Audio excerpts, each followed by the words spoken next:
So far we talked about the memory layout, anatomy of transaction. Let's talk about how to authenticate the messages in the contracts. And in this lesson, I would like to talk about 4 different categories of authentication. First one would be a simple classic authentication with a signature. As you recall, any event in the TON blockchain should start with an external message. An external message is really not authenticated by itself. It's just a bunch of data that arrives as a message into some contract.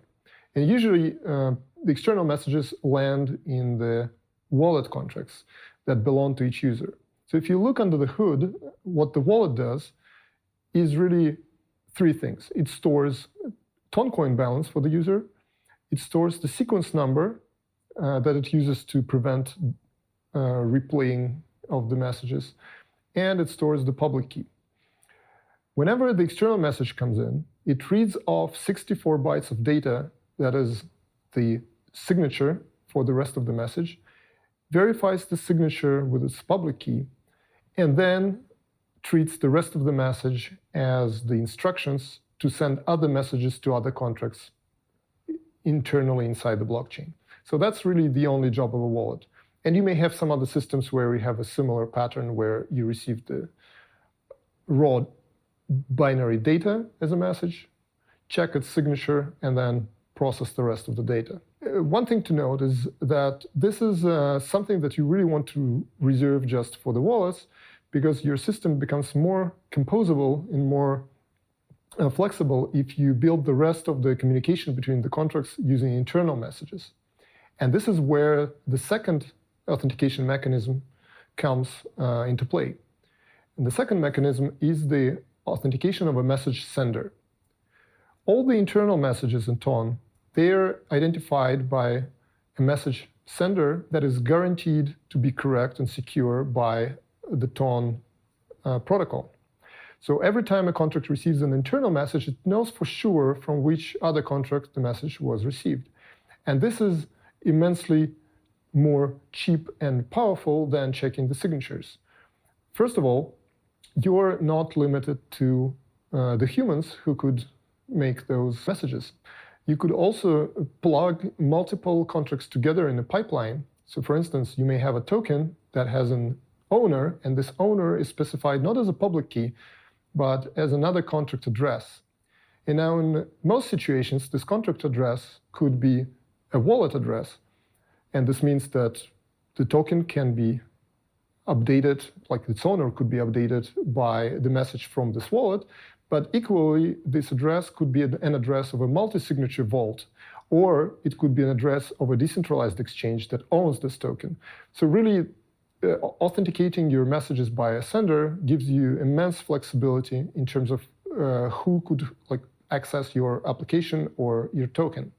So how authentication works exactly here? Well, it's pretty simple. In the handler that receives the internal message, you simply check the message sender, and you know that the rest of the network provided you with accurate and correct message sender. So you simply compare it with whatever address you store in your contract state. Let's say you have different roles, admin and manager and operator. And for each of these roles, you have separate slots in your storage and separate addresses. And so you could compare your message sender with one of them to determine which role is triggering this message. So this is much cheaper than checking signatures and much more flexible. So what are the other 2 interesting ways to do the authentication? The third one is building on top of the message sender.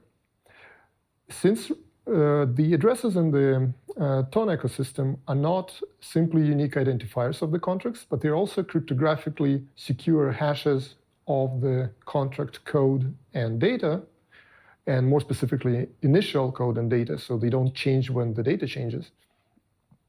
And since those addresses are cryptographic commitments to this code, you could verify what kind of code is talking on the other end by checking the message sender. And this allows you to do something, what I call the DNA check.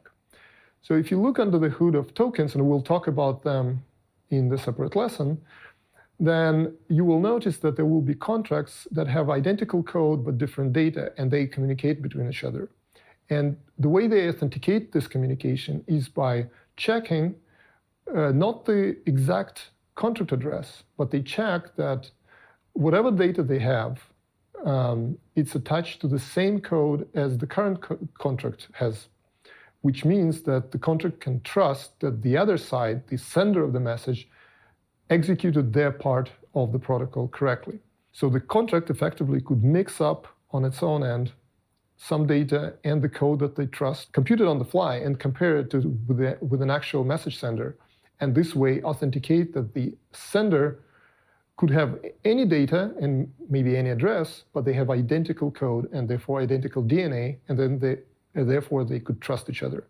So this is a very powerful pattern that we'll talk about more in more detail in the next lessons.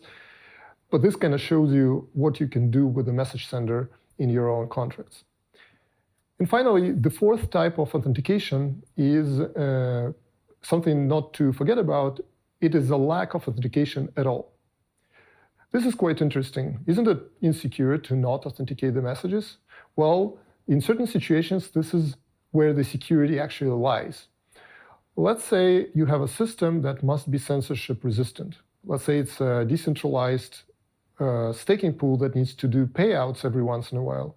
And someone has to trigger the message to start the payouts. If that message was authenticated with a public key or some contract, then this means that there would be a single operator that controls the access to the payouts.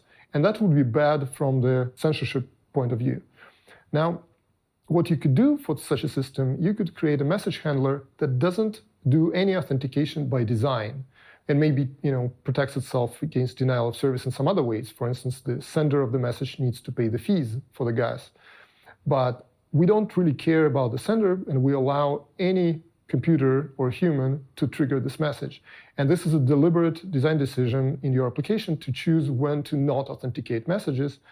And think of this as a way to say anyone in the world can be an author of this message. And this is also an important pattern that comes into play if you build truly decentralized applications. So to recap, there are four types of authentication in TON. There are signatures to authenticate external data, external messages from actual humans or systems outside the blockchain. There are authentication by a message sender in the internal messages to differentiate different roles. And this is a more recommended way for complicated contract setups because it's more composable.